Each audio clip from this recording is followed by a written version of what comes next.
Hello నమస్తే, welcome to reality check. So ఆంధ్రప్రదేశ్లో వలసలు ప్రారంభమయ్యాయి. ప్రధానంగా నిన్న ఈరోజు వైఎస్ఆర్ కాంగ్రెస్ పార్టీ నుంచి తెలుగుదేశం పార్టీలోకి వలసలు కనపడుతున్నాయి. తెలుగుదేశం పార్టీలో ఈరోజు ఎంపీ వేమిరెడ్డి ప్రభాకర్ రెడ్డితో పాటు ఆయన సతీమణి, అలాగే నెల్లూరు పట్టణానికి సంబంధించిన సీనియర్ నేత రూప్ కుమార్ యాదవ్ వీళ్ళంతా కూడా తెలుగుదేశం పార్టీలో చేరారు. అలాగే లావు శ్రీకృష్ణదేవరాయలు తెలుగుదేశం పార్టీలో చేరబోతున్నారు. ఒంగోలు ఎంపీ మాగుంట శ్రీనివాసులరెడ్డి తెలుగుదేశం పార్టీలో చేరబోతున్నారు. ఎమ్మెల్సీ కృష్ణమూర్తి జంగా కృష్ణమూర్తి తెలుగుదేశం పార్టీలో చేరబోతున్నట్లుగా వార్తలు వస్తున్నాయి. ఈరోజు వైసీపీ ఎమ్మెల్యే వసంత కృష్ణప్రసాద్ హైదరాబాద్లో చంద్రబాబు నాయుడు గారి సమక్షంలో తెలుగుదేశం పార్టీలో చేరారు. సో వరుసగా వైసీపీ నేతల వలసల అంశంపైనతో పాటు ఆంధ్రప్రదేశ్ రాజకీయాల్లో తాజా పరిణామాలపైన రియాలిటీ చెక్లో డిబేట్ చూద్దాం. మనతో పాటు జాయిన్ అవుతున్నారు తెలుగుదేశం పార్టీ నుంచి ఆ పార్టీ రాష్ట్ర అధికార ప్రతినిధి సయ్యద్ రఫీ గారు, వైఎస్ఆర్ కాంగ్రెస్ పార్టీ నుంచి ఆ పార్టీ అధికార ప్రతినిధి సుందరరామ్ శర్మ గారు, అలాగే ఉప్పల్ లక్ష్మణ్ గారు సీనియర్ పొలిటికల్ అనలిస్ట్ మనతో పాటు లైవ్లో జాయిన్ అవుతున్నారు. ముందుగా ఎవరితో మాట్లాడిద్దాం? లక్ష్మణ్ గారు చెప్పండి. ఏంటి సార్ ఈ వలసలు? అధికార పార్టీ వైపు నుంచి ప్రతిపక్షం వైపు వలసలు దేన్ని సూచిస్తున్నాయి? ఇప్పుడు అధికార పార్టీ నుంచి ఎక్కువ శాతం మందిన తెలుగుదేశానికి వస్తే ఇంకా కొంతమంది వచ్చారు, ఇంకా వచ్చే అవకాశాలు ఉన్నాయని చెప్తున్నారు. ఎందుకు వస్తున్నారు అంటే వాళ్ళకి అక్కడ అభద్రతా భావం ఏర్పడి ఉంటుంది. ఎందుకు? రెండు అంశాలు ఉంటాయి. ఒకటి ఏంటంటే 3 టికెట్లు ఇవ్వకపోవడం. ఒకవేళ టికెట్లు మళ్ళీ ఇవ్వాలి అంటే కనుక మనీ ప్రాబ్లం ఏదైనా ఉందేమో. అలాగే ఇంకా జగన్మోహన్ రెడ్డి గారు తిరిగి అధికారంలోకి రాడు అని నమ్మితే మాత్రము అలాంటి వాళ్ళు కూడా ఖచ్చితంగా అధికార పార్టీ నెక్స్ట్ అధికారంలోకి వచ్చేది తెలుగుదేశం జనసేన, వేరే ఆల్టర్నేట్ లేదు కాబట్టి అటువైపు దూకుతారు. ఎందుకు? ఎప్పుడు కొంతమందికి రాజకీయ నాయకులు ఏంటంటే ఎప్పుడు వాళ్ళకు అధికారం ఉండాలి, వాళ్ళ చేతులు పదవులు ఉన్నా లేకపోయినా అధికార పార్టీ వైపు వెళ్తున్న వాళ్ళంతా అధికారంలోకి టీడీపీ వచ్చేస్తుంది అనే ఒక ఆలోచనలోకి వచ్చినట్టేనా? అంతే కదా. వేరే కారణాలు ఏమైనా ఒకవేళ వేరే కారణం ఏదైనా ఉందంటే ఇందాక చెప్పాను నేను, జగన్మోహన్ రెడ్డి గారి దగ్గర ఏదైనా వాళ్ళకు టికెట్ రావు అనే అంశం ఒకటి, ఇంకా ఏమైనా మనీ ఇష్యూ ఏదైనా ఉంటే తప్ప. అందువలన మనీ ఇష్యూ అంటే ఎట్లా? ఇప్పుడు మనీ ఇష్యూ అంటే ఒక పార్టీ అని నేను చెప్పలేను, ఆ పార్టీ ఈ పార్టీ అని. అందరూ కూడా పార్లమెంట్ పోటీ చేసే వాళ్ళైతే ఎన్ని కోట్లు ఖర్చు పెట్టుకోవాలి, అసెంబ్లీకి అయితే ఎన్ని కోట్లు ఖర్చు పెట్టుకోవాలి, అలాగే పార్టీ ఫండ్ కూడా ఇవ్వాలి అనేటివి జరుగుతున్నాయి కదా. ఇప్పుడు కోట్లే జరుగుతున్నాయి. ఏ పార్టీ? ఓన్లీ ఒక పార్టీ? అన్ని పార్టీలా? అన్ని పార్టీలు అంటే ప్రధానంగా రెండే, తెలుగుదేశం, వైఎస్ఆర్సీపీ. మిగతా వాళ్ళది ఏం డిమాండ్ ఉంది? మరి అప్పుడు వైసీపీలో ఇవ్వలేని వాళ్ళు తెలుగుదేశం పార్టీలో కూడా ఇవ్వలేరుగా? అట్లా కాదు కదా, ఆ ఫిగర్లు తేడా ఉంటాయి. ఇక్కడ ప్రతిపక్ష పార్టీలో తక్కువ ఫిగర్ ఉందా? తక్కువ ఫిగర్ ఉంది కదా. ఎందుకు? ప్రతిపక్ష పార్టీ కూడా పెద్ద ఫిగరే ఉంది. నాకు కారణం స్వయంగా తను చెప్పిన మాట వింటే మీరు ఆశ్చర్యపోతారు. ప్రతిపక్ష పార్టీ ఆయనే ఇది పరిస్థితి అని చెప్పి భయపడిపోయి వద్దనుకున్నారా, పోటీ చేయడమే వద్దనుకున్నా అన్నాడు. కాబట్టి ఇక్కడ సరే రాజకీయాలు ఎన్నైనా కూడా ఎన్నికలు వస్తున్నాయంటే ఆయారాములు గయారాములు అన్ని రాజకీయ పార్టీల్లో ఉంటారు. అధికారం కావాలని కోరుకునే వాళ్ళు ఉంటారు, అలాగే వాళ్ళ వ్యక్తిగత సమస్యలు కూడా ఉంటాయి. ప్రధానంగా నాకేం కనిపిస్తున్నది అంటే జగన్మోహన్ రెడ్డి గారు అధికారంలోకి రాడేమో అనేటువంటి అభిప్రాయానికి చాలా మంది వైఎస్ఆర్సీపీలో ఉన్న వాళ్ళు వచ్చి ఇటువైపు వస్తున్నారనే నేను భావిస్తున్నా. డబ్బులది పెద్ద సెకండరీ ఇష్యూ, అది మెయిన్ ప్రధానంగా ఇదే. అయితే ఇక్కడ ట్విస్ట్ ఒకటే చెప్తా నేను. ఈ రోజు ఈ నిమిషానికి కూడా భారతీయ జనతా పార్టీ పొత్తు అంశం తేలలేదు. అవునా? సరే, రకరకాల రూమర్లు ఆ పార్టీ వాళ్ళు ఏం చెప్పుకుంటున్నారు అన్ని పక్కన పెడితే నేనైతే ఏం భావిస్తున్నా అంటే అన్ని బేరీజ్ వేసుకొని, అంటే ఏది ఎలక్షన్ స్ట్రాటజీ, మనీ అన్ని బేరీజ్ వేసుకొని, అధికార బలము అన్ని బేరీజ్ వేసుకుంటే కేంద్రంలోని బీజేపీకి ఎవరితో పొత్తు పెట్టుకుంటే వాళ్ళు గెలిచే అవకాశాలు పుష్కలంగా ఉంటాయి. ఇది మాత్రం కరెక్ట్ గా చెప్పాలి. ఎలా అంటే ఎవరితో పెట్టుకోకపోతే ఇలా పెట్టుకోకపోతే, ఇప్పుడు వాళ్ళకి ఎవరితో పెట్టుకోకపోతే ఈ ఇద్దరి నాయకుల్లో ఎవరి మీద ఎక్కువ విశ్వాసం వాళ్ళకుంది, వాళ్ళను నైతికంగా సపోర్ట్ చేస్తారు. 2019లో అదే జరిగింది. అందువలన అలా నైతికంగా ఇప్పుడు వాళ్ళకి నష్టమేముంది? 25 పార్లమెంటు సీట్లు తెలుగుదేశం. అక్కడికి పోవడానికి ముందు ఇప్పుడు ఈ వలసలకు సంబంధించి మాట్లాడితే వలసలకు సంబంధించి పవర్ పోతుంది, పవర్ కావాలి కాబట్టి పార్టీ మారుతున్నారు, మీ పాయింట్ అంతే. ఇప్పుడు మాగుంట శ్రీనివాసరెడ్డి గారికి సంబంధించి వస్తే ఆయనకి టికెట్ రాలేదు కాబట్టి పోతున్నారు అంటా నేను, కాదంటారా? ఆయన టికెట్ రాలేదు అంటే మరి ఆయన టికెట్ ఇప్పుడు రాజకీయాల్లో ఎప్పుడు టికెట్లు ఇస్తారంటే ఎవరైనా ఏ పార్టీ అయినా కానీ ఆయనకి ఎవరో ఒకరు ఇస్తూనే ఉన్నారు. ఎప్పుడు కొంతకాలం అయిన తర్వాత టికెట్ అక్కడ రాలేదంటే ఇంకో చోట కొనుక్కుంటున్నాడేమో, తెలియదు కదా. ఇప్పుడు ఆయన వెళ్ళడానికి అధికారం పోతుంది అనేది అక్కడ వర్తించదేమో కదా అన్న. వేమిరెడ్డి ప్రభాకర్ రెడ్డి గారు డెఫినెట్గా మీరు చెప్తున్నట్టుగా ఆయన అటువంటిది ఆలోచించి ఉండొచ్చు. మాగుంట శ్రీనివాసరెడ్డి గారు టికెట్ ఇవ్వలేదు, ఇస్తారేమో వెయిట్ చేశారు, టికెట్ ఇవ్వలేదు అన్నారు. ఈ రోజు వసంత కృష్ణ ప్రసాద్ గారు నా నియోజకవర్గ అభివృద్ధికి నిధులు ఇవ్వలేదు కాబట్టి పోతున్నా అని చెప్తున్నారు. కారణాలు బయటికి రకరకాలు చెప్పొచ్చు కానీ బట్ అది కూడా టికెట్ ఇవ్వలేదు అనేది క్లియర్ కనపడుతున్న ఎవిడెన్స్ కదా. అసలు కారణాలు వేరే ఉంటాయి, బయటికి చెప్పుకోవడం. అబ్బో బ్రహ్మాండంగా ఏదో అభివృద్ధి జరిగిపోతుంది, చంద్రబాబు నాయుడు గారు రేపు వస్తారంటే నిజంగా జరుగుతుందా? లేదు జగన్మోహన్ రెడ్డి గారు వచ్చి మళ్ళీ అధికారంలోకి తీసుకుంటే మళ్ళీ ఏదో వండర్స్ జరిగిపోతాయండి, జరుగుతాయా? ఎవరు నమ్ముతారు ఈ కాలంలో? ప్రజలు వీళ్ళు చెప్పే మాటలు ఎవరు నమ్మరు. లీడర్లు రాష్ట్రం అభివృద్ధి వండర్స్ కోసం పార్టీలు మారుతారా అనేది అది ఇంపార్టెంట్. ఫస్ట్ అట్లా ఉంటుందా? వాళ్ళ స్వీయ రాజకీయ భవిష్యత్తు కోసం నిర్ణయాలు తీసుకుంటారా? రాష్ట్ర భవిష్యత్తు కోసం నిర్ణయం తీసుకునే నాయకులను ఎక్స్పెక్ట్ చేయొచ్చు ఆంధ్రప్రదేశ్ రాజకీయాల్లో.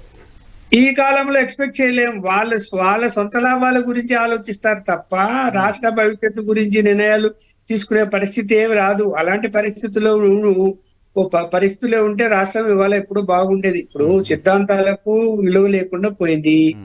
ఒకప్పుడు కమ్యూనిస్ట్ పార్టీలలో సిద్ధాంతం ఎలా ఉండింది, ఎలా రాష్ట్రాన్ని పరిపాలించారు, కాంగ్రెస్ పార్టీలో ఉన్నటువంటి సీనియర్ నాయకులు ఎలా పరిపాలించారు అనేది మనం చూసాం కల్లారా. మరి ఇవాళ కమ్యూనిస్ట్ పార్టీలో కూడా సిద్ధాంతాలు అంతరించాయి. ఏ రాజకీయ బీజేపీ సిద్ధాంతపరమైన చెప్పుకున్న ఆ పార్టీ కూడా దారి తప్పింది కదా. అధికారమే పరమావధి ఆ పార్టీకి కూడా. ఆ పార్టీ కూడా ఎట్లా అధికారంలోకి రావాలి, ఎవరిని ఏ విధంగా చేయాలి, ఎలా ఎవరిని ఇబ్బంది పెట్టాలని కదా ఆలోచిస్తున్నది. ఫైనల్ గా అధికారంలోకి రావాలా అంతే. అధికార పార్టీలో మేము ఉండాలా అని నాయకులు అనుకుంటారు. పవర్ కోసం పార్టీ మారుతున్నాయి, మీ పాయింట్. సుందరాం శర్మ గారు నమస్తే. నమస్కారం సార్. ఎలా ఉన్నారు? చాలా రోజుల తర్వాత.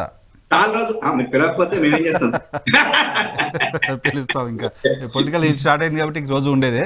ఏంటి సార్ మీ పార్టీ నుంచి వలస వెళ్ళడం అనేది, మీ పార్టీ ఓడిపోతుంది అనే ఒక ఇంప్రెషన్ రావడంతో అధికారంలోకి వచ్చే పార్టీ వైపు వెళ్దామని వెళ్తుండొచ్చు అనేది ఒక పాయింట్. అది కారణమా, ఇంకేదైనా కారణమా?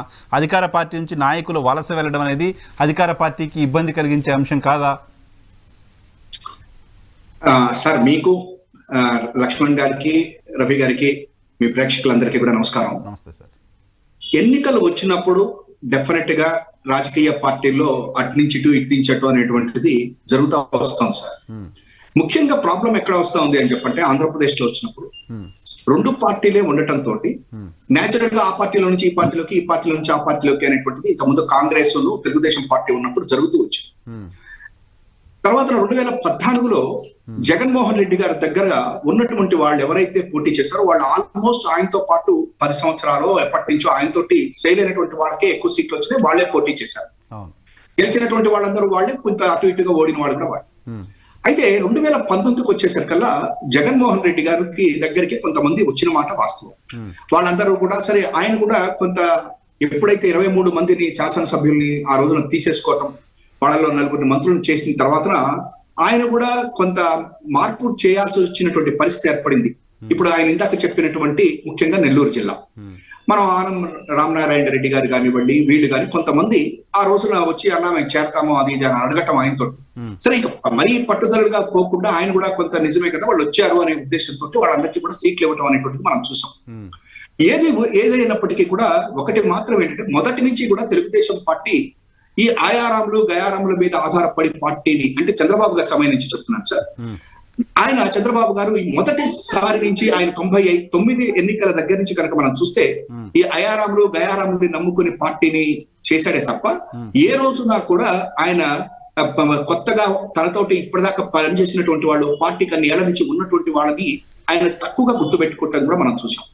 అందుకే ఆయన ప్రతిసారి ఎన్నికల ముందు కూడా ఏమని చెప్తారంటే, ఈసారి కార్యకర్తలకు ఇంపార్టెన్స్ ఇస్తాను, లాస్ట్ టైం నన్ను గెలిపించారు, నిజమే, నేను ఏదో పరిపాలన చేయబోయి మీ అందరిని మర్చిపోయాను అని ప్రతిసారి ఇదే డైలాగ్ ఉంటున్నాయి.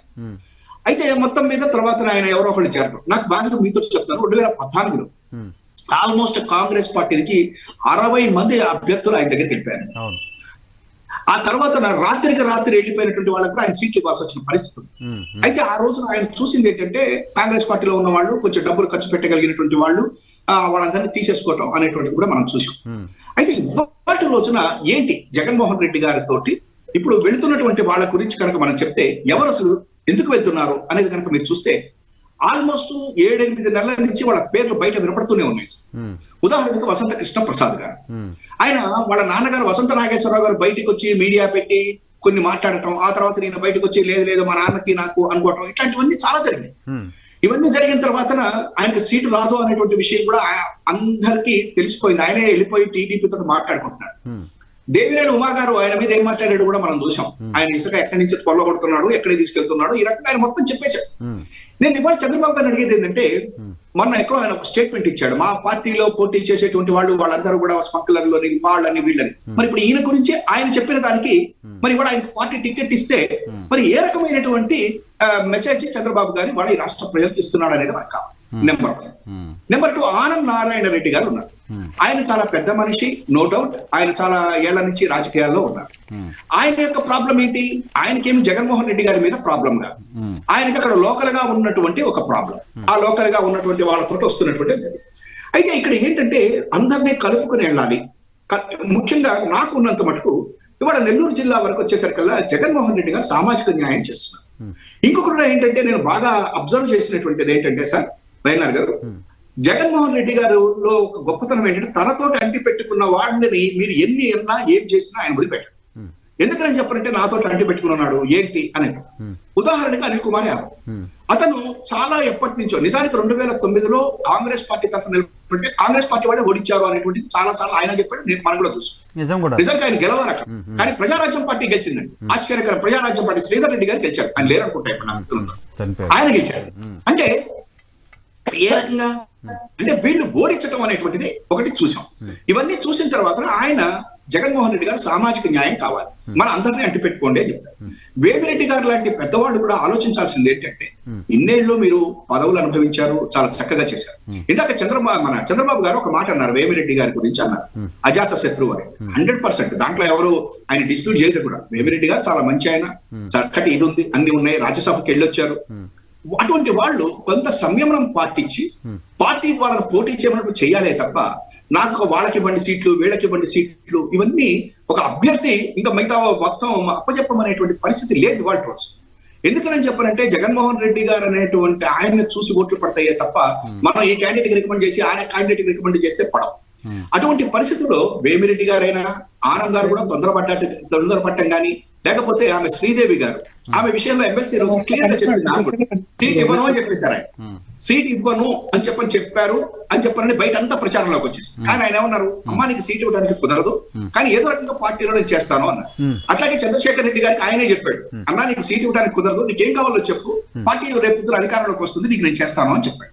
మీరు ఒక్కసారి ఆలోచించండి, ఇంతకు మించి ఏ నాయకుడు ఏం చేస్తారు. కానీ వీళ్ళు బయటకు వెళ్ళారు. మరి వాళ్ళు చంద్రబాబు గారి దగ్గర చివరిగా చెప్పేస్తున్నారు సార్, చంద్రబాబు గారి దగ్గర ఈ శ్రీదేవి గారికి ఏమైంది కూడా నాకు వచ్చిందా?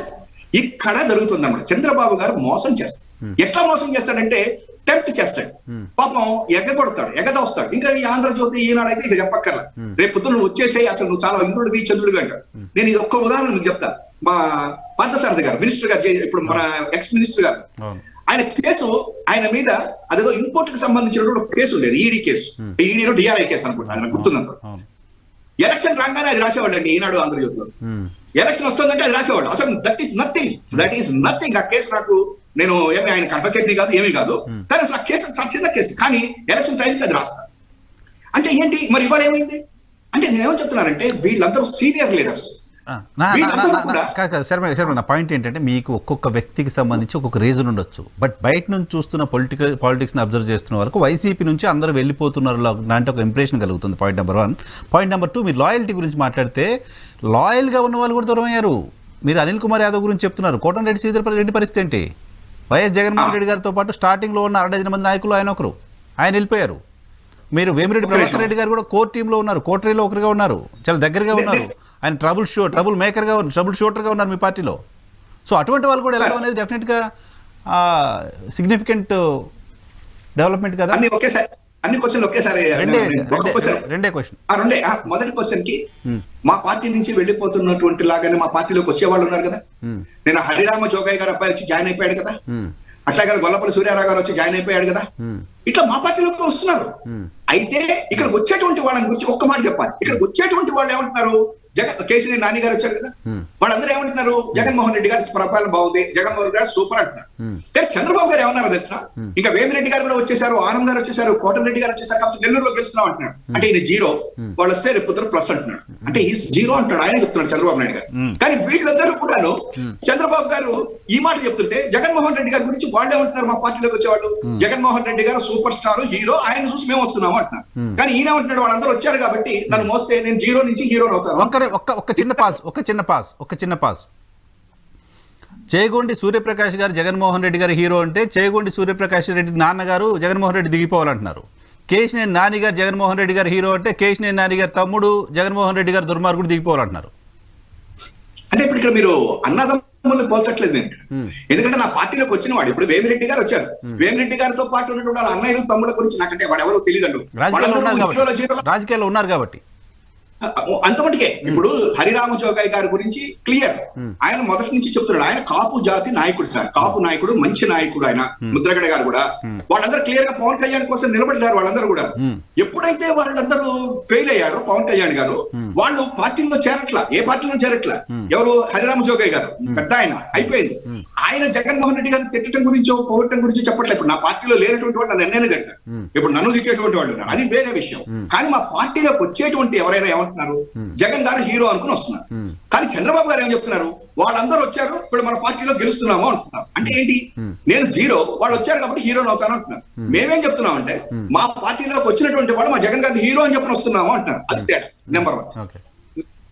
నెంబర్ 2, కోటమిరెడ్డి గారైనా, నేను మళ్ళీ చెప్తున్నాను సార్, కోటమిరెడ్డి గారైనా లేకపోతే ఇంకొక అనిల్ కుమార్ యాదవ్ గారైనా, మొన్న ఆళ్ళ రామకృష్ణారెడ్డి గారైనా, వీళ్ళందరూ కూడా 100% నో డౌట్ వాళ్ళందరికీ జగన్ గారి మీద మంచి ఇది ఉన్నటువంటిది సార్. అందులో అనుమానం ఏమీ అక్కర్లేదు. నేను ఈ రోజు కోటమిరెడ్డి గారిని నేను ఫస్ట్ డే అని చెప్పాను, నువ్వు మోసపోతున్నావు, అనవసరంగా నీకు రాజకీయ జీవితం స్పాయిల్ చేసుకున్నావు అని చెప్పాను ఫస్ట్ డే నేను మాట్లాడింది దాంట్లో. కోటమిరెడ్డి గారిని నేను కూడా ఒకటి అడుగుతా, ఆయన పని చేశాడు, అన్ని చేశాడు, ఆయన ఎందుకు బయటికి వెళ్ళాడు, మినిస్ట్రీ దొరకలేదని బయటికి వెళ్ళాడు. అది బాహాటంగా అందరికీ నెల్లూరు జిల్లాలో చెప్పేది అది. ఆయన ఎప్పుడైతే కాకాని గోవర్ధన్ రెడ్డి గారికి మినిస్ట్రీ ఇచ్చారో ఈయన ఆపుకోలేకపోయాడు. ఎందుకంటే ఇది కష్టం అవుతుంది, ఆశ అంటే ఎక్స్పెక్టేషన్ ఉండొచ్చు, కానీ ఓవర్ ఎక్స్పెక్టేషన్ లేకపోతే ఉన్న అత్యాశ మనని దెబ్బతీస్తుంది. అది ఒకప్పుడు రాజకీయంగా కూడా దెబ్బతీస్తుంది. అది కోటమిరెడ్డి గారు, అంతే తప్ప ఆయన యొక్క పర్సనాలిటీలో జగన్మోహన్ రెడ్డి గారిని. పొలిటికల్ లీడర్ కి ఆశ ఎందుకు ఉండదు సార్, ఉంటది, మరి పార్టీ నాయకత్వం కన్విన్స్ చేయాలి కదా. కాకాని గోవర్ధన్ రెడ్డి గారు వైఎస్ఆర్ కాంగ్రెస్ పార్టీలోకి ఎప్పుడు వచ్చారు, కోటమిరెడ్డి శ్రీధర్ రెడ్డి గారు ఎప్పుడు ఉన్నారు, ఎవరికి మంత్రి పదవి వచ్చింది, ఎవరు ఎలిజిబిలిటీ ఉంది, ఆ మాటకు వస్తే ప్రసన్న రెడ్డి గారు కూడా. మీరు అన్నది ఇప్పుడు ఎవరు వస్తే ముందు సీట్ ఇచ్చారు, ఎవరు వస్తే ముందు మినిస్టర్ అయ్యారు అనేటువంటి దాని మీద నేను ఒక్కటి మాత్రం చెప్తాను. మనం ఒక్కొక్కప్పుడు ఒక్కొక్కళ్ళకి అదృష్టం బాగుంటే తక్కువ ముందు వస్తారు, కొంతమంది లేట్ అవుతుంది. ఉదాహరణకి ఇప్పుడు ఇవాళ భారతరత్న జరుపుకుంటున్న పివి నరసింహారావు గారు చివరికి సీటు లేదు అని చెప్పి పంపించేస్తే హైదరాబాద్ వచ్చేసి తెల్లారి 4 గంటలకు అటు ఇటు ఆదర్శ నగర్ తిరగబోతుంటే తీసుకుని వెళ్ళిపోయేసేసి ప్రధానమంత్రి అయ్యారు. అంటే ఇవన్నీ కాదు నేను చెప్పాను. అట్లాగే ప్రణబ్ ముఖర్జీ గారు రాజీవ్ గాంధీని ఎదిరించి బయటికి వెళ్ళిపోయారు, కానీ మళ్ళీ తర్వాత వచ్చాడు రాష్ట్రపతి. రాజకీయాల్లో అయినా ఎక్కడైనా సరే ఇది కొంత ఉండాలి, మనకి రాసిన విధిలిఖితాన్ని ముంచలేదు. కానీ నాయకత్వం కన్విన్స్ చేయాలి కదా, నాయకత్వం చెప్పాలి కదా, నాయకత్వం వాళ్ళని అట్టి పెట్టుకునేలా చేయాలి కదా. That is the leadership. ఇక్కడ 2 ఉంటాయి వైఎన్ఆర్ గారు, మీరు అన్నది కరెక్టే. నాయకత్వం అయినా ఎవరమైనా కూడా కొంతవరకు చెప్పగలుగుతాం. ముఖ్యంగా కోటమిరెడ్డి గారి విషయంలో, ఆ నెల్లూరు జిల్లా విషయంలో నేను ఫ్రాంక్ గా చెప్తున్నాను, వాళ్ళు చాలా తప్పు చేస్తున్నారు. వాళ్ళ వాళ్ళ రాజకీయ జీవితాలని నేను ఇప్పటి వరకు నా అనాలిసిస్ నా ఇదిలో వాళ్ళ యొక్క రాజకీయ జీవితాలని పణంగా పెట్టారు. నా వరకు అయితే ఆనందంగా ఇబ్బంది లేదు, ఎందుకంటే ఆయన ఇప్పుడు రేపు గెలిచినా ఓడిపోయినా ఏమైనా కూడా ఇంకా ఆల్మోస్ట్ ఆయన చాలా ఏళ్ల పాటు చేశారు, భీష్మాచార్య ఆయనది అయిపోయింది. కానీ కోటమిరెడ్డి లాంటి వాళ్ళు మాత్రం made a blunder in there political life. అందులో అనుమానం ఏమీ ఎక్కడ. చంద్రబాబు నమ్ముకుని వెళ్తారంటే ఎవరన్నా అంటే నేనేదో ఆయన తప్పు పట్టట్లేదు సార్. చంద్రబాబు గారిని నమ్ముకుని నేను ఇక్కడ దాకా వచ్చాననేటువంటి ఒక లీడర్ని నేను చూపించండి. నాకు 40 ఏళ్ల నుంచి నేను చూస్తున్నాను. 40 ఏళ్ల నుంచి చంద్రబాబు గారిని నమ్ముకున్నాడు, ఇన్నేళ్ల పాటు ఇట్లా వచ్చాడు. రాజశేఖర రెడ్డి గారిని చూపించవచ్చు, కూడా జగన్మోహన్ రెడ్డి గారిని కూడా చూపించవచ్చు. ఆయనే చెప్తున్నాడు అన్న నీ గెలవు అయినా నేను చూసుకుంటాను అంటున్నాడు. ఆ మాట చంద్రబాబు గారు ఎప్పుడన్నా అన్నాడా? వదిలిపారేశాడు. వాళ్ళే చెప్తున్నారు కదా మరి ఇవాళ శ్రీదేవి ఏమైంది. నేను ఇప్పుడు ఒక్కడే చెప్తున్నా, మా పార్టీలోంచి వెళ్ళినటువంటి వాళ్ళు they are doing a blunder in the political life. Number 2 నేను ఇప్పటికీ నేనేదో పొలిటికల్ గా అంటే వాళ్ళు ఇది కాదు సార్. ముఖ్యంగా నెల్లూరు జిల్లా ఇంకా మిగతా చోట్ల ఎక్కడ మీకు ఇది లేదు.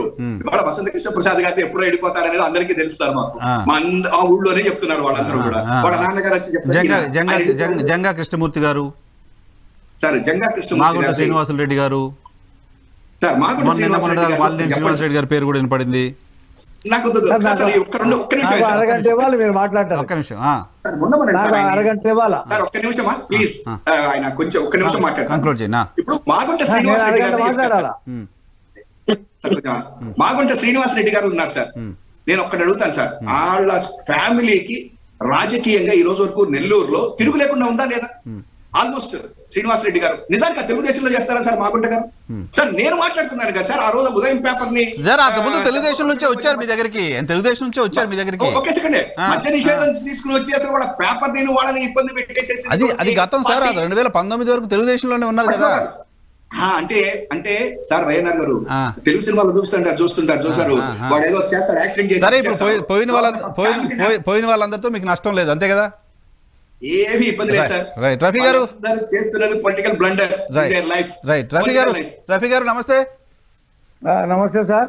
రఫీ గారు, అక్కడ అసంతృప్తితోటో ఇంకేదో కాదు, అక్కడ మేము అడ్జస్ట్ చేయలేకపోయాం కాబట్టి, మాకు ఇక్కడ ఉపయోగం లేదు కాబట్టి వెళ్తున్నారు, వాళ్ళ పొలిటికల్ కెరీర్ని ప్రమాదంలో పెట్టుకుంటున్నారు శర్మ గారు చెప్తున్న మాట.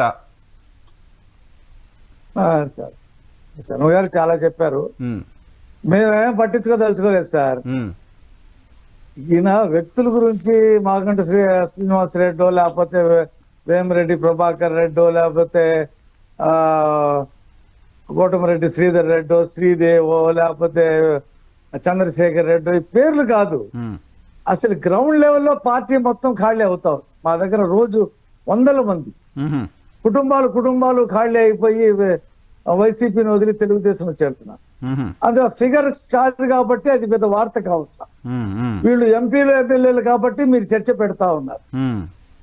రాష్ట్ర వ్యాప్తంగా వందలాది కార్యకర్తలు ఒక్కొక్క కాన్స్టిట్యున్సీలో కుప్పలుగా వచ్చి చేరుతా ఉన్నారు, టెక్కెల నుంచి కుప్పం దాకా. అది తర్వాత ఇప్పుడు తెలీదు, ఇప్పుడు అదేం వార్త కావట్లేదు కాబట్టి ఆ నీలి మీడియా, ఆ కూలి మీడియాలో ఏదో రాస్తుంటారు కాబట్టి దాని గురించి పట్టించుకోవాల్సిన అవసరం లేదనుకోండి. అయితే ఇక్కడ నేనేం చెప్తానంటే, మేము క్లియర్ గా చెప్పాం, చంద్రబాబు నాయుడు గారు చాలా క్లియర్ గా చెప్పాడు, నేను అందరినీ తీసుకోను, నేను అందరికీ అకామిడేషన్ చేయలేను, మీరు టచ్ లో ఉంటే ఎవరిని తీసుకోవాలో వాళ్ళనే తీసుకుంటా అనేటువంటి ఒక నియమావళి పెట్టుకుంటే చేరుతున్నటువంటి వాళ్ళ సంఖ్య ఇది. అంటే రిజెక్ట్ చేస్తున్నారు కొంతమంది, మీరు చాలా మంది. ఇప్పుడు మా దగ్గర ఎందుకు సార్ వాళ్ళని ఇబ్బంది పెట్టడం? ఇప్పుడు మా దగ్గర నుంచి ఓ నలుగురిని లాక్కున్నారు వాళ్ళు కండువాలేసి. వాళ్ళ పరిస్థితి అగమ్య గోచరంగా ఉంది. వల్లభనేని వంశీ నిన్న ఆయన జిల్లాలో మీటింగ్ పెడితే, సీఎం మీటింగ్ పెడితే నెలకుండా ఉన్నాడు. ఏదో పొడి చేస్తాను తెలుగుదేశం సిట్టింగ్ ఎమ్మెల్యేగా ఉండి అక్కడికి వెళ్ళాడు. అక్కడ పరిస్థితి అగమ్య గోచరంగా ఉంది. కర్ణం బలరాంది, మద్దాల గిరిదైతే అవుట్, లెగిసిపోయాడు. ఇక వాసుపల్లి గణేష్ది అలాగే ఉంది. ఇప్పుడు ఈయన పరిస్థితి ఏంటంటే, జగన్మోహన్ రెడ్డి గారి సరే వలసలు మా దగ్గర నుంచి జనసేన వచ్చారు, మా దగ్గర నుంచి ముఖ్యమంత్రి దగ్గరికి వెళ్ళి చేరే వరకు చేగొండి సూర్యప్రకాష్ అంటే ఎవరికి తెలియదు. నేను ఎప్పుడు కూడా ఆయన్ని చూడలే. సార్ మీ partner party Janasena party PSC member ఆయన. నేనైతే ఆయన్ని ఇప్పుడు చేగొండి హరిరామ్ జోగి గారు తెలుసు నాకు బాగా మిత్రుడు కూడా. వాళ్ళ అబ్బాయి గురించి నాకు అసలు తెలియదు.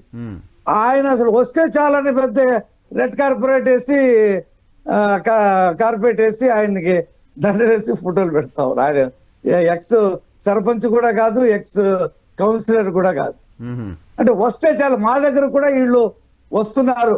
ఇప్పుడు గొల్లపల్లి సూర్యారావు గారు అక్కడ రేపాక గెలిచాడు జనసేనలో, మళ్ళీ జనసేన క్లెయిమ్ చేస్తుంది ఆ సీటు. ఈయన తెలుగుదేశానికి ఇవ్వమన్నాడు. అది జనసేన గెలిచిన సీటుని మేము ఎలాగా కాదంటాం. ఆయనకి రాలేదు. వెంటనే కేసీఆర్ నాన్నగారి దగ్గరికి వచ్చి అటు వెళ్ళి జగన్ గారి దగ్గర వెళ్ళి ఖండ వేయించుకుంటాం. మేమేం పెద్దగా దాని గురించి అసలు ఖండన కానీ ఏం మేము అసలు మాట్లాడలా. పోతే పోయాడులే అని చెప్పి. ఇప్పుడు ఈ జగన్మోహన్ రెడ్డి గారి పరిస్థితి ఎలా ఉందంటే, ఇప్పటి వరకు 9 ప్రకటించాడు. ఆ 9 ప్రకటించిన వాడు అభ్యర్థులు కాదని బివి సుబ్బారెడ్డి చెప్పారు. ఎవరు కాదట, లిస్ట్ సపరేట్ ఇస్తారు. ఎవరు కాదట, లిస్ట్ సపరేట్. ఇప్పుడు మొదట్లో ప్రకటించిన వాళ్ళు పాపం ఇప్పుడు 2 కోట్లు 3 కోట్లు ఖర్చులు పెట్టేసుకుని ఇప్పుడు కాళ్ళు ఎత్తేసారు. ఏమో రేపొద్దున ప్రకటిస్తాడో లేదని చెప్పి. పాతవాడు అసలు వదిలేశాడు. ఇప్పుడు చింతలపూడిలో ఎలీజా అనేవాడు, వాళ్ళ ఒక రక్షణ అనేది, ఇలాంటి వాళ్ళు అసలు వదిలేశారు. కొత్త వాళ్ళు కూడా వదిలేశారు ఇప్పుడు ఆ స్టేట్మెంట్ తో. ఇప్పుడు ఆ వంగ గీతని తీసుకొచ్చి ఎక్కడ పెట్టారు, పిఠాపురం ఇన్ఛార్జ్ అన్నారు. మళ్ళీ ఇప్పుడు మొదటగా నువ్వు రా వంగ గీత సరిపోదు, పవన్ కళ్యాణ్ పోటీ చేస్తా అంటే అతనైతే సరిపోతాడని ఆమెను పక్కన పెట్టారు. ఇక అన్ని ఇప్పుడు అందరికీ సెకండ్ చెప్పే బల్లి ఉడితిలో పడినట్టు అన్ని చోట్ల వ్యవహారాలు చూడమని చెప్పే విజయసాయి రెడ్డిని నువ్వు వెళ్ళి నెల్లూరులో పోటీ చేయమన్నాడు. ఆయన ఇప్పటికి రాశారు మేము, ఇంకా 4 సంవత్సరాలు ఉంటాయి, 4-5 సంవత్సరాలు. ఎవరు దొరకట్లా. ఇప్పుడు వేమిరెడ్డి ప్రభాకర్ రెడ్డి మేమేం పిలవలా, ఆయనే నాకొద్దు నువ్వు సీట్ ఇస్తా అన్నా వద్దు, నేను పోటీ చేయను వైసీపీలో, తెలుగుదేశంలోకి వెళ్తా అని చెప్పారు. హైదరాబాద్ వెళ్ళి చంద్రబాబు గారితో మాట్లాడి వాళ్ళు చేరాడు. సీట్ ఇవ్వట్లేదు ఆయనకి ఇప్పుడు. ఎవరికి?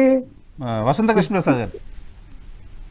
వసంత కృష్ణ ప్రసాద్ గారు ఏమన్నాడు, నేను హైదరాబాద్ లో మాట్లాడింది వేమిరెడ్డి ప్రభాకర్ రెడ్డి గారు చంద్రబాబు నాయుడు గారితో 10 days గా. ఇవాళ ఆయన చేరాడు.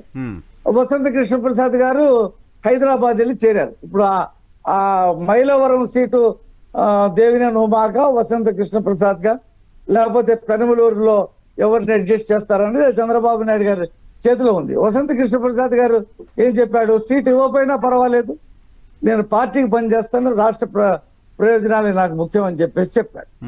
కాబట్టి మేమేమి పిలిచి సీట్లు ఇస్తామని మేము చెప్పేటువంటి పరిస్థితి లేదు. కాదు సార్, మీకు చేరికలు అనేది మీకు ప్లస్సా మైనసా రాజకీయంగా?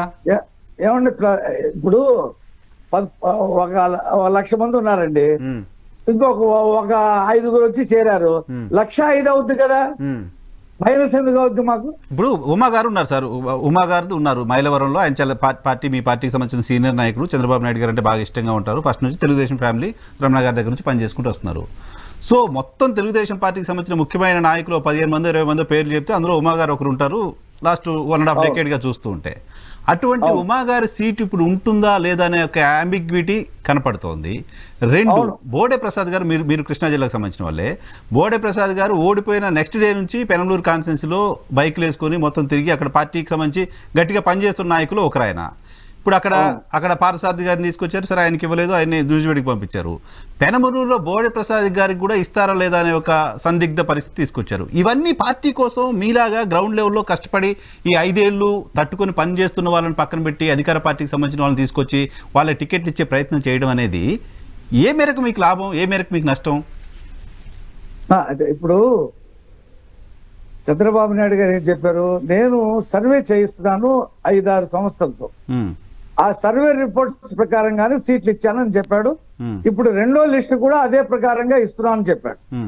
ఇప్పుడు బోడే ప్రసాద్ గారు మంచి నాయకుడు, డోర్ టు డోర్ 3 times తిరిగాడు ఆయన.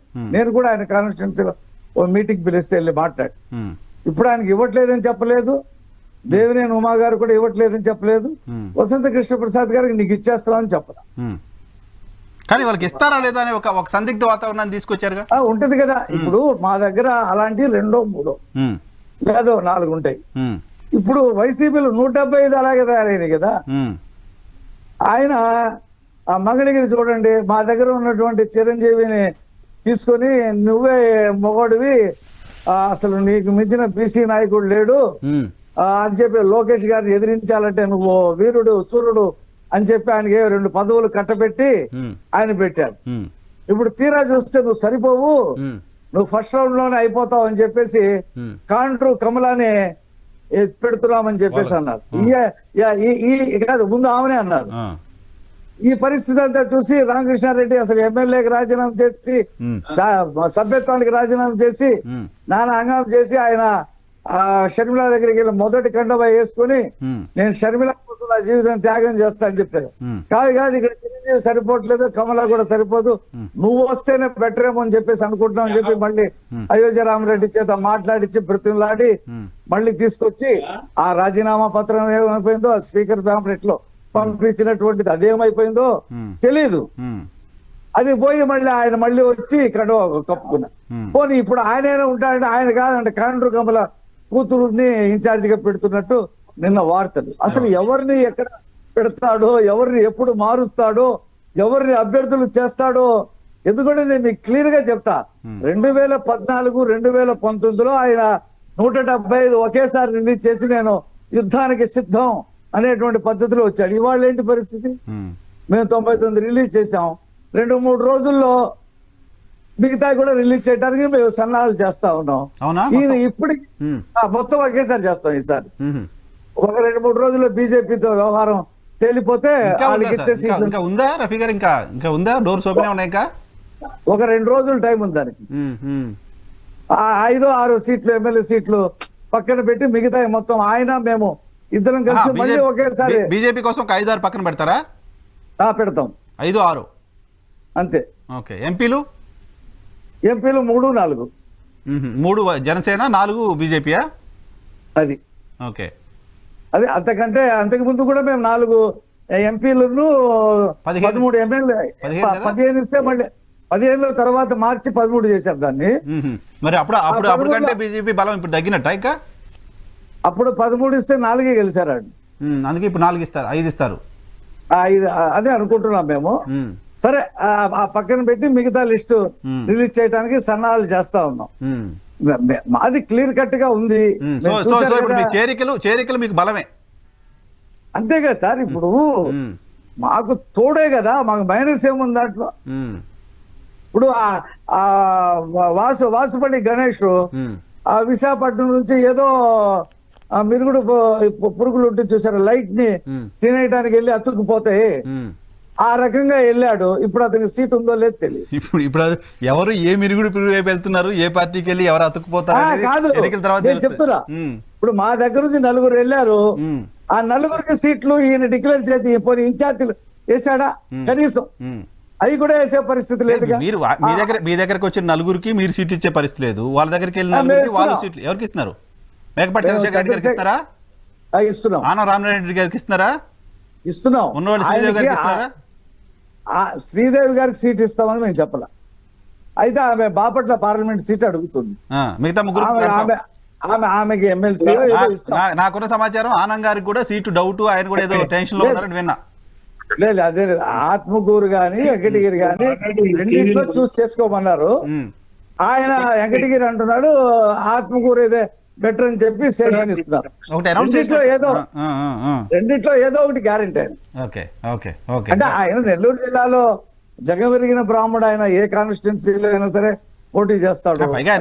అక్కడ 4-5 కాన్స్టిట్యున్సీలో గెలిచిన చరిత్ర ఉంది కదా వాళ్ళ ఫ్యామిలీకి, అదే ఇష్యూ. ఇప్పుడు మేకపాటి చంద్రశేఖర్ రెడ్డి గారు కూడా అడుగుతున్నాడు. అయితే ఆయనకి ఏ రకంగా అడ్జస్ట్ చేయాలనేది కూడా చూస్తున్నారు.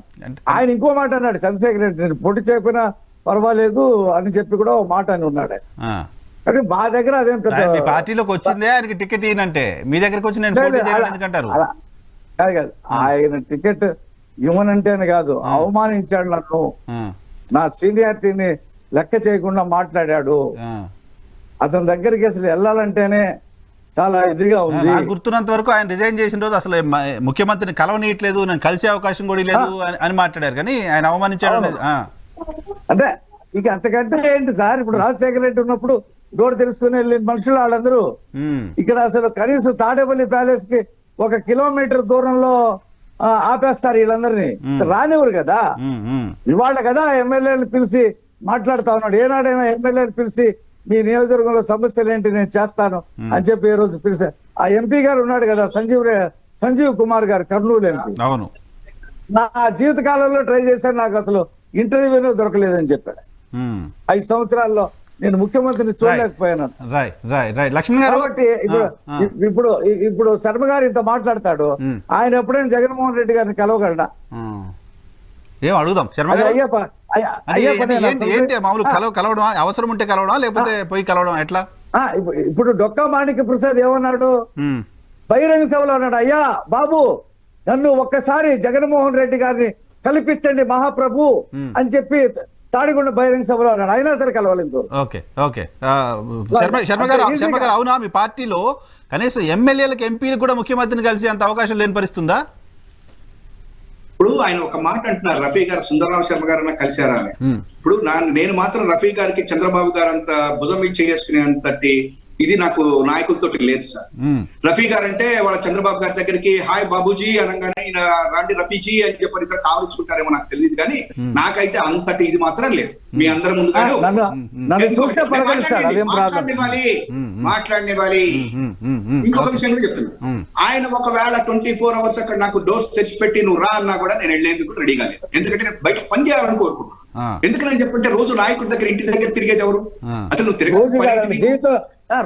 జీవితంలో ఒకసారి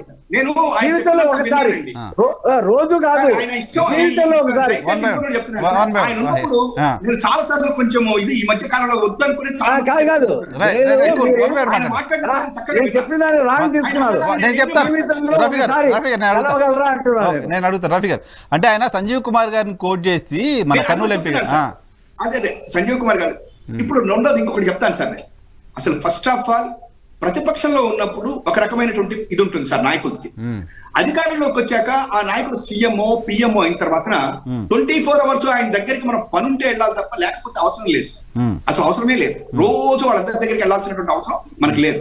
నెంబర్ 1. ఇప్పుడు సంజీవ్ కుమార్ గారు అనేటువంటి ఆయన నాకే అవకాశం దొరకలేదు, నేను ఎంపీని అన్నాడు. నేను ఒక్కటే అడుగుతున్నా, ఇవాళ ఎలక్షన్స్ దగ్గరికి వచ్చిన తర్వాత ఆ మాట గుర్తొచ్చిందా? మరి ఇంత ముందే వెళ్ళిపోయినావా? ఇప్పటిదాకా ఎందుకు వెయిట్ చేసావు నువ్వు? అసలు నిజానికి ఇప్పటిదాకా ఎందుకు వెయిట్ చేయాలి వైఎన్ఆర్ గారు? ఎప్పుడు వెళ్ళిపోవాలి బయటికి? నాకు నువ్వు మీరు ఇవ్వట్లేదండి అని చెప్పని వెళ్ళాలా? ఎన్నికలు వచ్చిన తర్వాత సీటు రాదు అని తెలిసిన తర్వాత బయటికి వెళ్ళాలి కాబట్టి వెళ్ళిపోయాడు. నేను ఇంకొకటి కూడా చెప్తున్నా, రాజశేఖర రెడ్డి గారి గురించి చెప్తున్నారు. ఏమని ఆయనని నేను ఇవాళ చెప్తున్నాను సార్, చంద్రబాబు గారు కానీ విజయభాస్కర్ రెడ్డి గారు కానీ అంతకుముందు చెన్నారెడ్డి గారు కానీ ఇవాళ జగన్మోహన్ రెడ్డి గారు అయినా ఇంక్లూడింగ్ చంద్రబాబు గారితో సహా వీళ్ళు ఎవ్వరికి కూడా రాజశేఖర రెడ్డి గారి యొక్క సంబంధం లేదు. ఆయన వేరుగా అందరితోటి పలకరించుకుంటుంది. చంద్రబాబు గారి దగ్గర అపాయింట్మెంట్ రావాలి అంటే సీఎం గా ఉన్నప్పుడు నాకు చాలా మంది చెప్పేవాళ్ళు ఆ రోజులు కూడా సీఎం గా చూడటానికి చంద్రబాబు గారితో అపాయింట్మెంట్ దొరికేది కాదు. అక్కడ దాంట్లో కూడా చాలా రిజర్వేషన్స్ ఉండేవి. వచ్చేవాడు ఎవడు మనవాడు అనేటువంటి చూసుకుని అప్పుడు దొరికేది. నేను కావాలంటే చెప్పినటువంటి వాడు కూడా చాలా మంది ఉన్నారు. కాబట్టి ఇవాళ జగన్మోహన్ రెడ్డి గారు ఒక సీఎం గా మీకు అవసరమై అపాయింట్మెంట్ తీసుకుని వెళ్ళి మాట్లాడటంలో తప్పులేదు, కానీ 24 hours నాతో మాట్లాడలేదు అని చెప్పనంటే మరి అది మాట్లాడేటువంటి వాళ్ళది నాకు తెలియదు. కానీ ఒక్కటి మాత్రం చెప్తా ఉన్నా, ఇవాటి రోజున సీట్లు రాని బయటకు వెళ్ళిపోయేటువంటి వాళ్ళు కానీ వీళ్ళు 24 hours లో 2 మాటలు మాట్లాడుతున్నారు. ఒకటి, సీటు రాజని తెలిసిన తర్వాత జగన్ గారు మాతో మాట్లాడలేదు, జగన్ గారిని నన్ను కల్పించండి. మరి ఇప్పుడు మాణిక్యవర ప్రసాద్ గారి గురించి చెప్తున్నారు. మరి అదే మాణిక్యవర ప్రసాద్ గారిని శాసన మండలిలో ఎదురు పడితే అన్న నమస్తే అని చెప్పంటే నెక్స్ట్ డే ఆయన రాజీనామా చేస్తే మళ్ళీ అదే సీట్ ఆయనకి ఇచ్చాడుగా. ఇచ్చాడా లేదా జగన్మోహన్ రెడ్డి గారు ఆ రోజున? మరి అది గుర్తు లేదా నీకు? అంటే నాకు తెలియదండి మాణిక్య ప్రసాద్ గారితో మాట్లాడారని నాకు నిజంగా తెలియదు, నేను చూడలేదు. కానీ నేను కూడా ఆ విషయం అందరినీ అడుగుతున్నాను. కానీ చాలా మంది రఫీ గారు శర్మ గారు చాలా మంది బయటకు వెళ్తున్న వాళ్ళు ముఖ్యమంత్రి అపాయింట్మెంట్ మాకు దొరకట్లేదు, ముఖ్యమంత్రిని కలవాలంటే రకరకాల అడ్డంకులు వస్తున్నాయని చాలా మంది చేస్తున్న క్లైమ్ అది. రఫీ గారు ఇప్పుడు మాట్లాడడం మాత్రమే కాదండి, రఫీ గారు మాట్లాడిందే కాదు. అంటే రఫీ గారు నన్ను అడిగారు కాబట్టి మిగతావన్నీ మాత్రం మీరు అన్నట్టుగా నేను ఒకటి అడుగుతున్నాను పైన గారు. చంద్రబాబు నాయుడు గారు ఇవాళ ఎంతమంది తోటి నాకు ఇప్పుడు ఒక ఫ్రెండ్ చెప్పాడు, ఒక మిత్రుడు ఎవరో చెప్తున్నాడు, నాకు చంద్రబాబు గారి తోటి వాళ్ళ నాయకుడు ఎవరో చెప్పాడు చంద్రబాబు గారి చేతి కండువా ఇస్తానన్నాడు. అంటే ఈయన రెడీగా ఉన్నాడట, కానీ ఆయన అక్కడ రెడీగా లేడు, ఈయన రెడీగా లేడు, ఆయన కలవడానికి వీళ్ళకి అవకాశం దొరకట్లేదు. నాకు మంది నిన్న చెప్తున్నాడు, నేనన్నా ఎందుకు వెళ్తున్నావా అసలు చంద్రబాబు గారి దగ్గర, ఆయన పిలిచాడు కండువా ఇస్తాడు కదా నేను వెళ్తున్నాను అంటే ఆయన ఈస్ నాట్ సీరియస్. అట్లాంటి వాళ్ళంతా చాలా మంది ఉన్నారు సార్ ఇవాళ చంద్రబాబు గారి పార్టీ. ఇప్పుడు ఏదో కాసేపు సరదాగా పోయేవాడు. ఇంకొకటి చెప్తున్నాను సార్, నేను ఒక్కడే చెప్తున్నా, ఇవాళ జగన్మోహన్ రెడ్డి గారి మీద పచ్చ పత్రిక కానీ వీళ్ళు చేసేటువంటివి రెండే రెండు. ఒకటి, జగన్ గారు కలవడు, చంద్రబాబు గారు కలుస్తారా, రామోజీరావు గారు కలుస్తారా, రాధాకృష్ణ గారు కలుస్తారా, రోజు వీళ్ళందరూ కాదు సార్, వాళ్ళకే సంబంధం. రామోజీరావు గారికి రాధాకృష్ణ గారికి ఏం సంబంధం కలవడం? వాళ్ళ పత్రికల్లో రాస్తున్నదాన్ని సార్, బాస్ ఎవరిని కలవడానికి 24 hours వాళ్ళకి కుదరదు. ఎమ్మెల్యేలు ఎంపీలు కలవాలి సార్, రామోజీరావు ఎమ్మెల్యేలు ఎంపీలు తరచూ కలవాలా? ఆపమనండి సార్. ముఖ్యమంత్రి తరచూ కలవాలా? రవి గారు ఒక నిమిషం, రవి గారు ఒక నిమిషం, రవి గారు ఫినిష్ శర్మ గారు. ఒక దాంట్లో ఒక సంస్థలోనో ఒక పార్టీలోనో ఒక హైకి వెళ్ళిన తర్వాత వాళ్ళకు ఉండేటువంటి 190 ఉంటాయి సార్. ఇది ఒక్కటి కాదు, రియల్ గా నీకు పని ఉండి వాడు వెళ్ళినప్పుడు కలవకపోతే మనం మాట్లాడచ్చు. ఎందుకంటే ఇప్పుడు రామోజీరావు గారిని కలవాలి అని వాడు ఎంపైర్ అనుకోవడంలో తప్పులేదు, కానీ ఆయనకు 190 ఉంటాయి సార్. నేను చెప్తున్నా, నేను ఫస్ట్ చెప్తున్నా, వాటి రోజులు చంద్రబాబు గారికి ఉంటాయి. చంద్రబాబు గారు మాట్లాడు, ఆయన ఎవరితోటి మాట్లాడు, ఎవడు ఏం చేయడు. కానీ మా పచ్చపత్రికలు ఏం చేస్తాయంటే బాబు గారిని కలవకపోవడానికి కారణం ఏంటంటే ఆయన చాలా బిజీగా ఉంటున్నారట, అసలు రాష్ట్రం గురించి ఆలోచిస్తున్నట్ట, మోడీ గురించి ఆలోచిస్తున్నట్ట, చంద్రబాబు గారు ఇవన్నీ సొల్లు బాగా పత్రికల్లో వచ్చి చదివి ఇవాళ కొంతమందికి ఇదొక్కటే ఇంజెక్ట్ చేస్తున్నారు తప్ప జగన్మోహన్ రెడ్డి గారు అందరినీ కలుస్తాడు. నీకు నిజంగా పేపర్ రాయడం వేరు సార్. పేపర్ ఇప్పుడు కాపు రామచంద్రారెడ్డి గారు బయటకు ఉండి సెల్యూట్ చేసి నన్ను కనీసం ముఖ్యమంత్రి కూడా కలవనీయలేదు అని రిజైన్ చేసి వెళ్ళాడు సార్. దానికి ఆంధ్రజ్యోతి రాయడమో ఈనాడు రాయడమో ఎలా? ఒక్కటే మాట అండి, శ్రేయనగర్ గారు వెరీ సీనియర్ పర్సన్.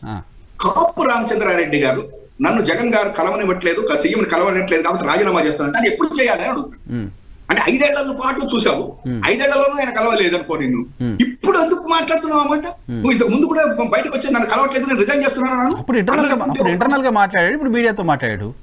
అప్పుడు ఇంటర్నల్ గా చెప్పాల్సిన దగ్గర చెప్పాడేమో తెలియదు, మీడియాతో బయటకు వచ్చేస్తున్నారు కాబట్టి తెగదెంపులు చేసుకున్నారు.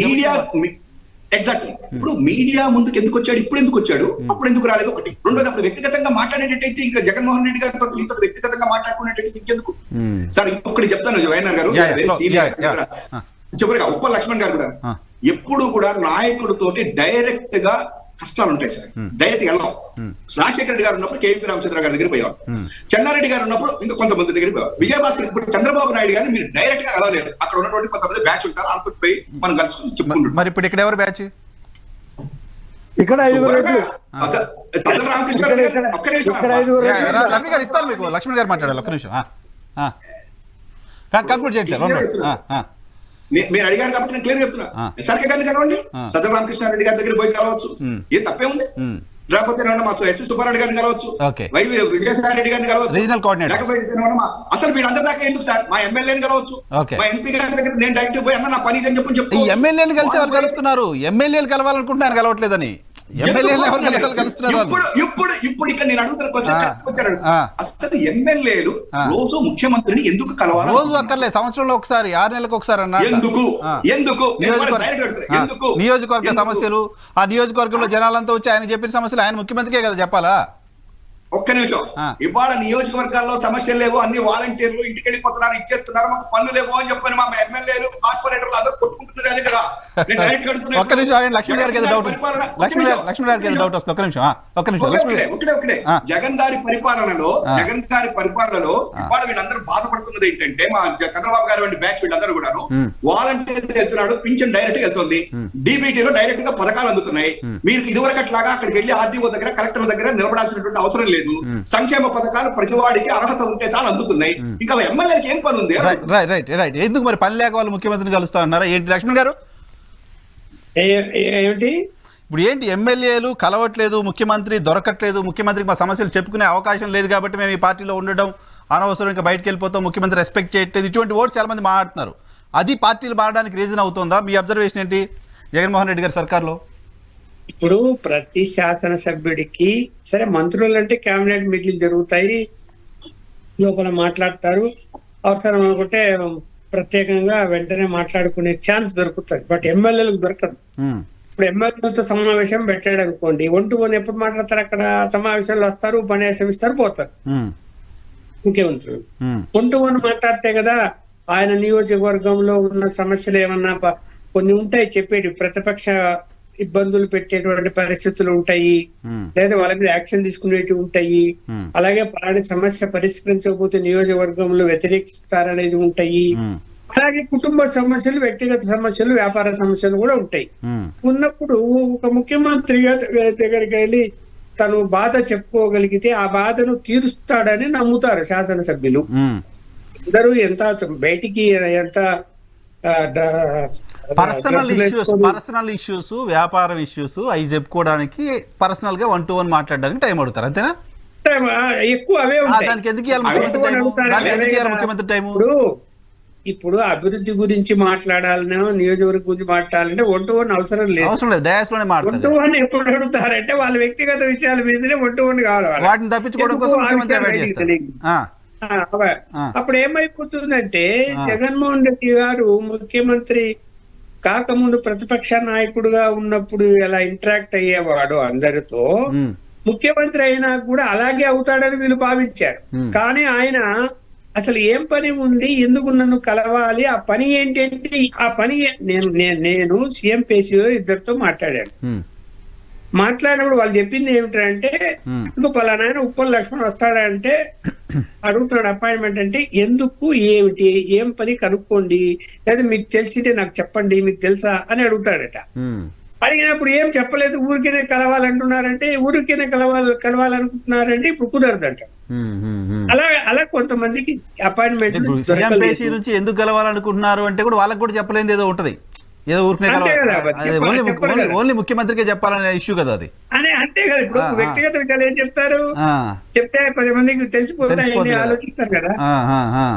ఇక్కడ సరే ముఖ్యమంత్రి అయిన తర్వాత ఇతర ముఖ్యమంత్రులతో పోల్చుకుంటే జగన్మోహన్ రెడ్డి గారు అలా అపాయింట్మెంట్లు ఎమ్మెల్యేలు కూడా ఇవ్వకుండా పోవడము, ఈవెన్ జర్నలిస్టులతో కూడా సీనియర్ జర్నలిస్ట్ తో నాలాంటి వాళ్ళని కూడా కలవకుండా పోవడము అనేది కరెక్ట్ అయిన విధానం కాదు.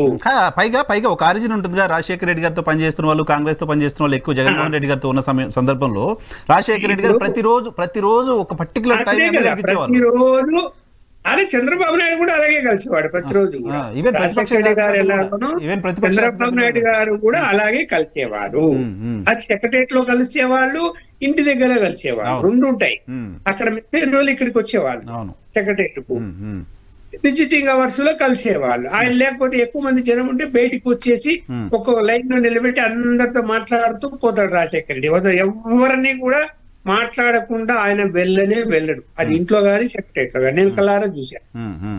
అందువల్ల ఏంటి, అలాగే చంద్రబాబు నాయుడు గారు కూడా ఆయన ఇంటి దగ్గర ఒక పొద్దున మార్నింగ్ ఓ సిస్టమ్ ఉంటది, మళ్ళీ సెక్రటరియట్ లో మళ్ళీ సిస్టమ్ ఉంటది, కలిసేవాడు.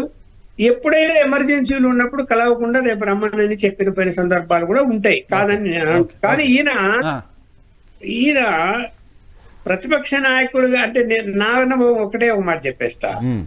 నేను 24 సంవత్సరాలుగా జర్నలిస్ట్ ని, 45 సంవత్సరాలుగా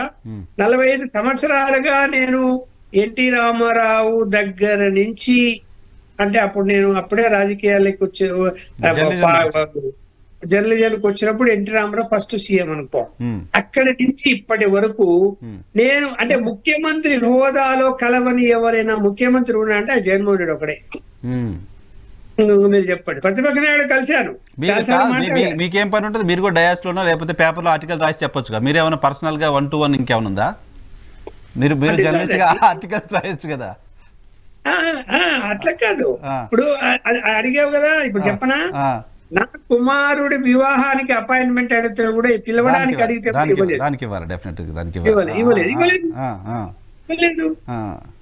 ఇవ్వలేదు. మరి మీరు అడిగారు కాబట్టి చెప్పాను నేను, ఇవ్వలేదు. ఇప్పుడు ది గ్రేట్ రాజశేఖర రెడ్డి గారు ఉప్పల్ లక్ష్మణ్ గారు రమ్మన్ రెడ్డి అని ఫోన్ చేస్తారు ముఖ్యమంత్రి అయినాకనే. అలాగే చంద్రబాబు నాయుడు గారు కూడా పిలిపిస్తారు, ఇదిగో పలానా ఇష్యూ పబ్లిక్ లో ఇలా ఉంది, లేకపోతే పలాంటి ఉంది అంటే పబ్లిక్ ఇష్యూలే, నాట్ పర్సనల్, వ్యక్తిగతం ఏమీ లేవు. ఇదిగో దాని మీద నువ్వు ఫీడ్బ్యాక్ ఏంటి, నీ అభిప్రాయం ఏంటి అని అడిగేవాళ్ళు, నేను చెప్పేవాళ్ళు. లేదంటే టైం తీసుకొని మళ్ళీ వెళ్ళి చెప్పేవాడిని. ఓకే సార్ ఒక్క సెకండ్. ఇవాళ ఏ సీనియర్ జర్నలిస్టులతో, ఇప్పుడు నాతోనే కాదు, రాజశేఖర రెడ్డి గారు ఇంకా మిగతా సీనియర్ జర్నలిస్ట్ తో కూడా మాట్లాడేవాడు. అవును, చంద్రబాబు నాయుడు గారు కూడా మాట్లాడేవాడు. సెక్రటరీ పోయి రాజశేఖర రెడ్డి గారిని రోజు కలిసే అవకాశం ఉండేది. ఆయన బయట ఎప్పుడు పడితే లోపల పోయి మాట్లాడేవాడిని రాజశేఖర రెడ్డి. చంద్రబాబు నాయుడుతో కూడా మాట్లాడేవాడిని, ఎందుకంటే నాకు ఇద్దరితో సమానంగానే ఇంటరాక్షన్ ఉంది, నేను మళ్ళా కాదని చెప్పడం లేదు. బట్ జగన్మోహన్ గారి దగ్గర లేకపోయే కదా మనం ఏదన్నా పబ్లిక్ లో ఒక ఇష్యూ నడుస్తుందంటే అప్పుడు ఒక నిమిషం సార్, అప్పుడు ఆయన శాసనసభ్యుడు మీ మంత్రి తప్పు చేస్తున్నాడని చెప్తాం కదా మేము. చెప్తే దిద్దుకున్నాడు రాజశేఖర రెడ్డి గాని చంద్రబాబు నాయుడు గారు గాని. మంత్రుడు పిలిచి వార్నింగ్ ఇచ్చిన సందర్భాలు ఉన్నాయి. జర్నలిస్టులనే ఒక ఇంటెలిజెన్స్ గా వాడుకునే వాళ్ళు లీడర్ సపోర్ట్ లో, ఇప్పుడు ఆ పరిస్థితి లేదు. రఫీ గారు కంక్లూడ్ చేద్దాం. రఫీ గారు. సార్ నేనేం చెప్తానంటే, ఏదైనా ఉంటే ముందుకు చెప్పాలా, ప్రెస్ లో చెప్పాలా, నియోజకవర్గంలో చెప్పాలంటే రాష్ట్ర సమస్యల మీద ఈయన అసెంబ్లీలో చెప్పొచ్చు, లేదా ప్రెస్ మీట్ పెట్టి చెప్పొచ్చు. ప్రధానమంత్రిని ఎవరు చూడకుండా డోర్లు వేసుకొని ఈయన ఎందుకు కలుస్తున్నాడు, ఇప్పుడు 34 సార్లు కలిశాడు. రాష్ట్ర సమస్యలే అయితే ప్రైమ్ మినిస్టర్ కి డైరెక్ట్ గా ఆయన పబ్లిక్ ద్వారానే చెప్పొచ్చు. డోర్ మూసుకొని ఎందుకు కలుస్తున్నాడు, పర్సనల్ విషయం, పర్సనల్ ఎగ్జాంపుల్ కరెక్ట్ కాదనుకుంటారు రఫీ గారు. అదే నేను చెప్తున్నా, కరెక్ట్ అవునో కాదు మీరు చెప్పండి. అసలు ఏ రోజైనా ప్రజల్ని ఆయన తాడేపల్లి ప్యాలెస్ కి ప్రజల్ని ఎప్పుడైనా ఎలో చేశాడా? ఏదైనా ఒక విజ్ఞాపన పత్రం ప్రజల దగ్గర ఏ టూర్ లో వెళ్ళినా, ఇప్పుడు సిద్ధం సభలు కానీ అంతకుముందు బటన్ నొక్కుడు హెలికాప్టర్లు దిగుతాడు, 2000 మంది పోలీసులు పెట్టుకుంటాడు, పరదాలు పెట్టుకుంటాడు, మాట్లాడతాడు. ఇప్పుడెక్కడ తీసుకుంటాడు? లేదు, అది నేను చెప్పేది. ప్రజల దగ్గర విజ్ఞాపనలు తీసుకునే కార్యక్రమే పెట్టలేదు. అది రెగ్యులర్ గా షెడ్యూల్ లేదు కానీ ఆయన బయటికి వెళ్ళినప్పుడు విజ్ఞాపనలు తీసుకోవడం చాలా సందర్భాలు. అలా కాకుండా ఇదే ఉపలక్ష్మి గారు అనేక విషయాలు చెప్పారు. ఒక రోజైనా ప్రెస్ మీట్ పెట్టాడా సీఎం హోదాలో? ప్రధానమంత్రి కూడా ప్రెస్ మీట్. సార్ ప్రధానమంత్రి గురించి ఆయన ఫాలో అవుతున్నారు సార్, ఆయన ఫాలో అవుతున్నాడు.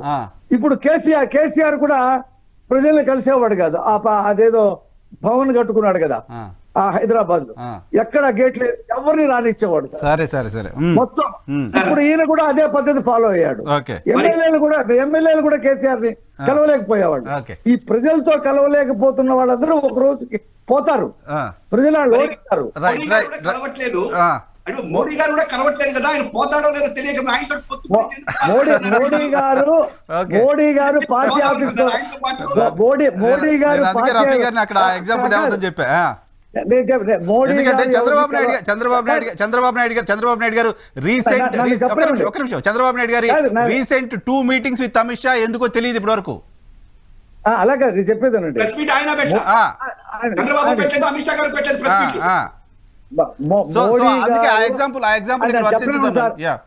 చెప్పలేమండి సార్. మోడీ గారు చాలా మందితో కలుస్తా ఉన్నాడు, జనంతో, పార్టీ ఆఫీస్ దగ్గర కూడా చాలా మందితో మాట్లాడుతా ఉన్నాడు, పబ్లిక్ తో ఇంటరాక్ట్ అవుతా ఉన్నాడు. మీరు కావాలంటే చూస్తూనే ఉన్నాం కదా. మీరు జగన్మోహన్ రెడ్డిని ఏమనాలనుకుంటే అలాంటి వాళ్ళు సమాధానం చెప్తారు కానీ నరేంద్ర మోడీ జగన్మోహన్ రెడ్డి గారి కంటే ఎక్కువ ప్రజలకు దూరంగా ఉంటున్నారు, మీడియాకు దూరంగా ఉన్నారు. ఈవెన్ పార్లమెంట్ హౌస్ లో మీడియాతో మాట్లాడే పరిస్థితి లేదు మోడీ గారు.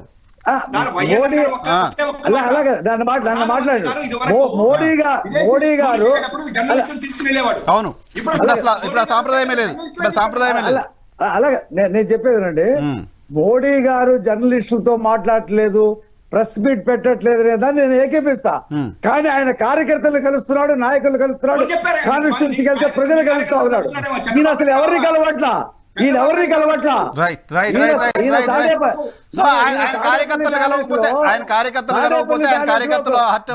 మీ దగ్గరకు వస్తారు, చూద్దాం. Okay, thank you very much Sharma గారు, రఫీ గారు, లక్ష్మణ్ గారు డిబేట్ లో పార్టిసిపేట్ చేసినందుకు. ఇది ఇవాళ రియాలిటీ చెక్. రేపటి షోలో మళ్ళీ కలుద్దాం. చూస్తూనే ఉండండి ఈహెచ్ టీవీ.